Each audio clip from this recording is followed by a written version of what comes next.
Bapak maaf.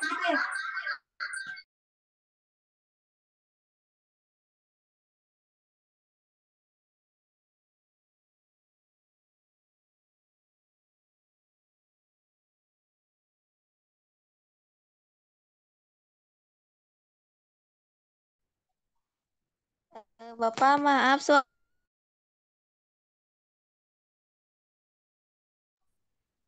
Oke, oke. Suaranya ya baru muncul ada sekarang. sudah Pak. Ada Pak. Ada Pak.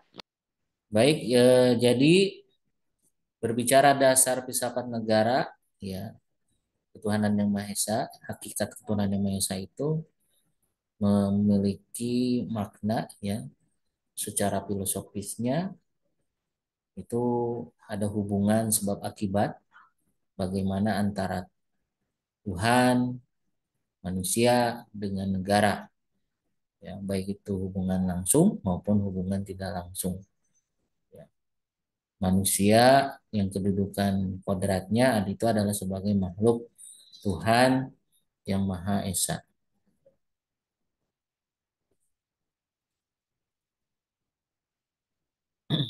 Bentar,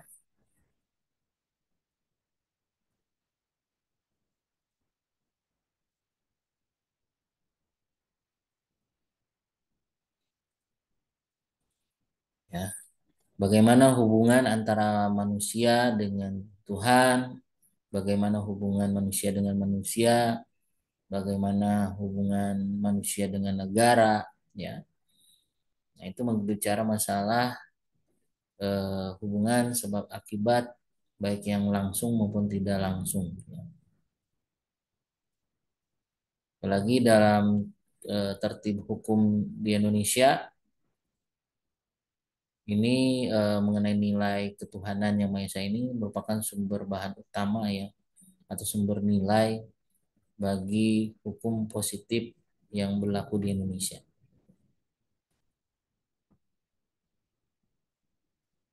Selanjutnya ada hubungan negara dengan agama. Bagaimana hubungan negara dengan agama? Kalau bagi bangsa Indonesia, ya, jadi negara itu pada hakikatnya adalah merupakan suatu persekutuan hidup bersama sebagai penjelmaan sifat kodrat manusia sebagai makhluk individu dan makhluk sosial. Ya, berbicara masalah kodrat, ya, tadi ada sebagai makhluk individu, makhluk sosial. Ya. Nah, sifat dasar kodrat manusia manusia tersebut itu merupakan sifat dasar negara, ya, kalau dikaitkan dengan negara. Jadi negara itu merupakan sebagai manifestasi, ya, bagaimana mewujudkan kodrat manusia yang secara horizontal, bagaimana hubungan dengan manusia yang lain untuk mencapai tujuan bersama. Sebagai makhluk Tuhan yang Maha Esa, manusia Indonesia ini memiliki hak dan kewajiban, ya, dalam memenuhi harkat kemanusiaannya, yaitu misalkan yang utama adalah menyembah kepada Tuhan yang Maha Esa, beragama Islam, beribadah, sholat, ya, sesuai dengan yang diperintahkan.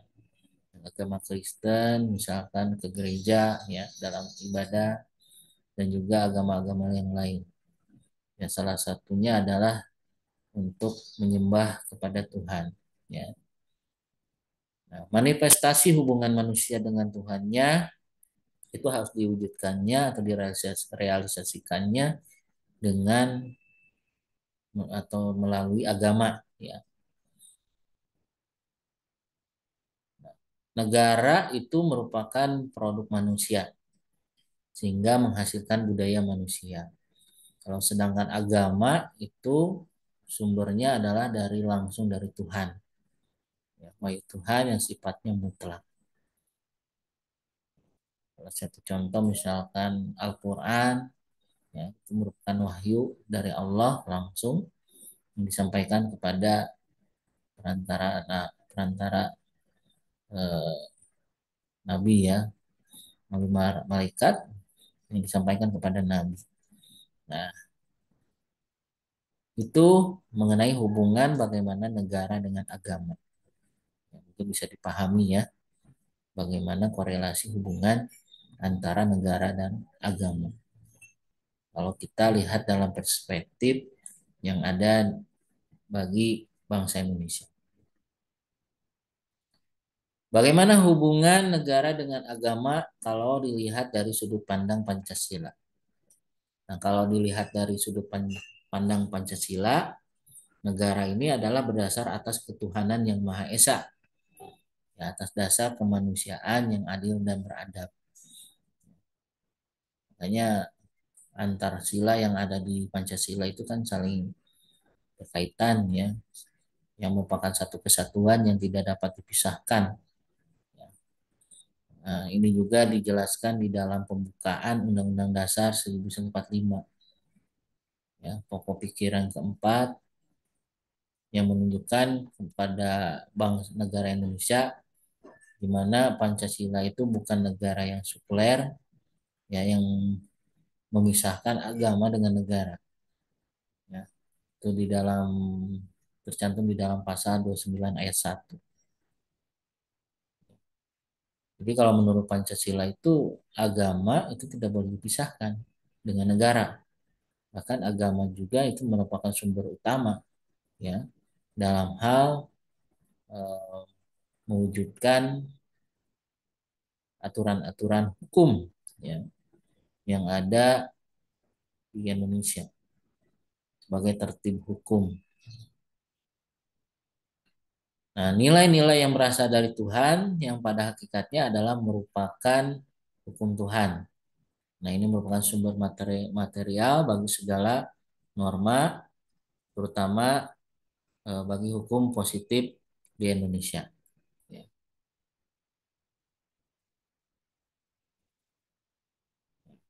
Jadi, apabila mana dirinci, maka hubungan negara dengan agama, kalau menurut negara Pancasila itu ada beberapa hal ya. Kalau kita rangkum, ya, kesimpulannya adalah yang pertama, negara itu adalah berdasarkan atas ketuhanan yang Maha Esa. Jadi negara kita ini eh, memiliki ciri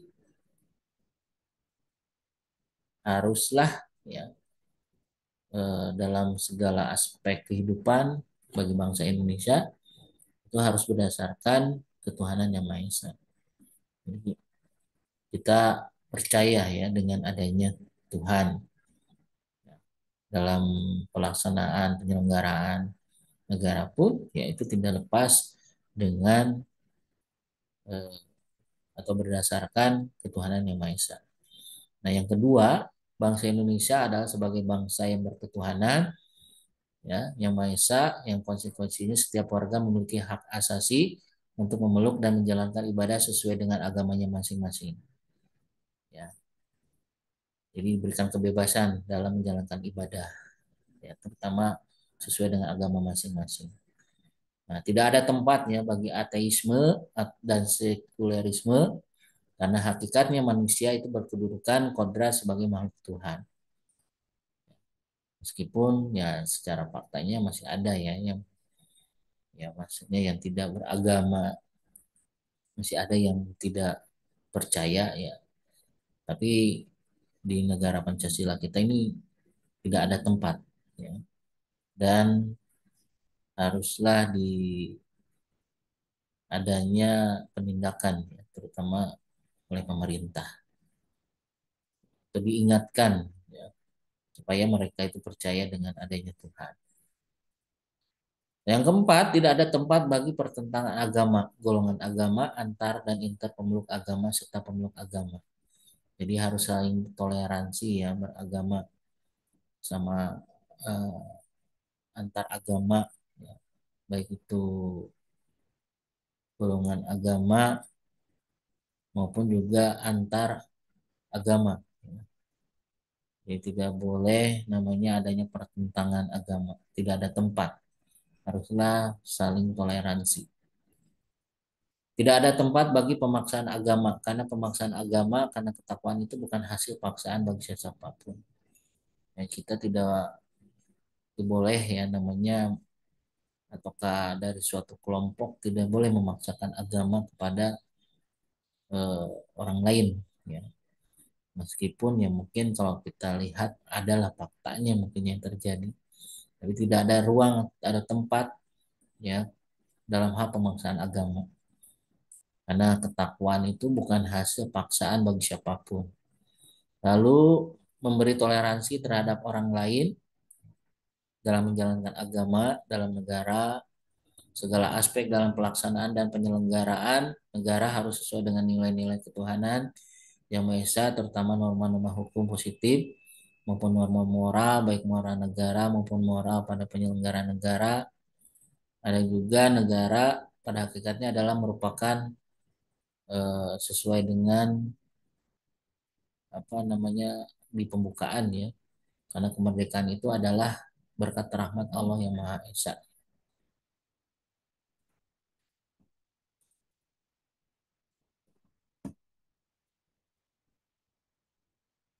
Bagaimana hubungan negara dengan agama menurut paham teokrasi? Kalau tadi berdasarkan kalau negara dengan agama menurut Pancasila, kalau berdasarkan paham teokrasi, hubungan negara dengan agama itu ya itu tidak dapat dipisahkan. Jadi negara dalam menjalankan penyelenggaraan pemerintahannya itu harus sesuai dengan eh, agama ya.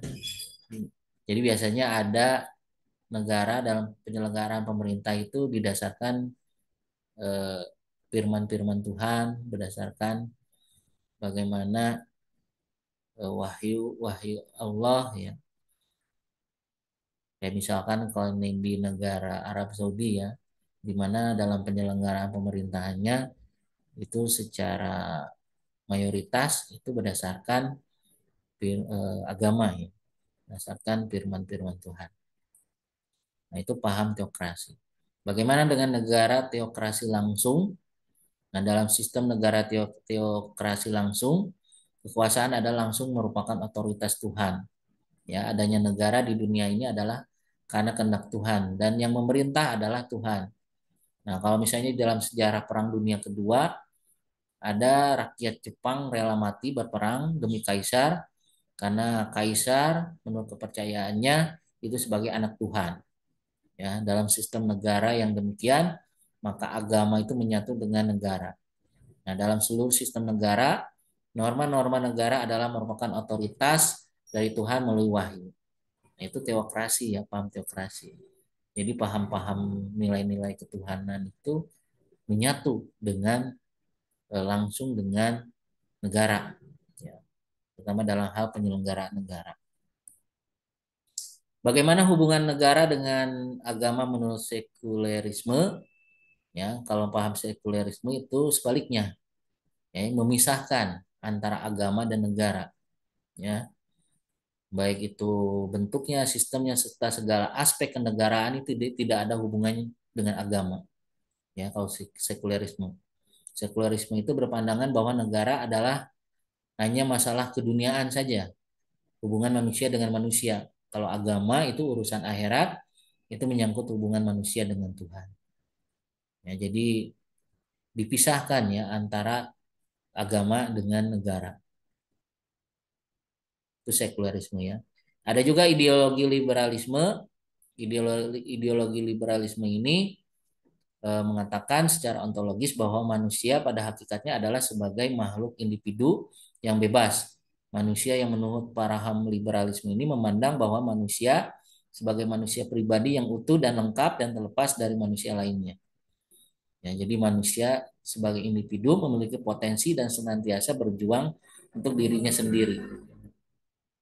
Ya, jadi kalau liberalisme itu lebih menyangkut kepada kebebasan bagi makhluk individu ya yang seluas-luasnya bagi kepentingan individu. Nah, ada istilah homo homini lupus ya, sehingga manusia itu sangat bisa mempengaruhi bagi manusia yang lain. Ya. Nah, itu kalau paham liberalisme. liberal ya. Ada juga ideologi sosialisme komunisme. Kalau sosialisme itu sebenarnya paham komunisme lah sebagai paham yang paling jelas dan lengkap. Nah, paham ini adalah sebagai bentuk reaksi atas perkembangan masyarakat kapitalis sebagai hasil dari ideologi liberal. Kalau ideologi komunisme ini mendasarkan pada suatu keyakinan bahwa manusia pada hakikatnya adalah hanya makhluk sosial saja. Ya, kalau komunisme. Jadi ada istilah komunisme itu tidak ada apa namanya semua sama ya sebagai makhluk sosial. Contohnya misalkan kayak di negara Korea ya Utara ya itu pahamnya komunis. Jadi tidak boleh semua haruslah sama, ya, sama rata, sama rasa, ya sebagai makhluk sosial saja. Ya. Nah, beda kalau misalkan kalau kayak di Cina ya, di Cina itu kalau awalnya itu dulu dia paham komunisme, ya. Kalau sekarang itu pahamnya berubah, malah jadi paham komunisme kapitalis. Ya, kapitalis itu ya kepentingan individu tadi, ya orang yang kaya semakin kaya, ya. Jadi bisa memberikan kepada siapapun untuk meningkatkan apa namanya kesejahteraannya dia, ya. Nah, jadi tidak ada larangan, ya. Bahkan paham komunisme dan liberalisme ini eh, menyatu ya. Nah, kalau misalnya paham komunisme saja ya mungkin ya tadi hanya makhluk sosialnya saja. Bahkan di negara kita ini dulu secara sejarah ya pernah akan menganut paham ideologinya adalah komunisme ya. Nah, itu kalau berbicara masalah ideologi sosialisme komunisme ya.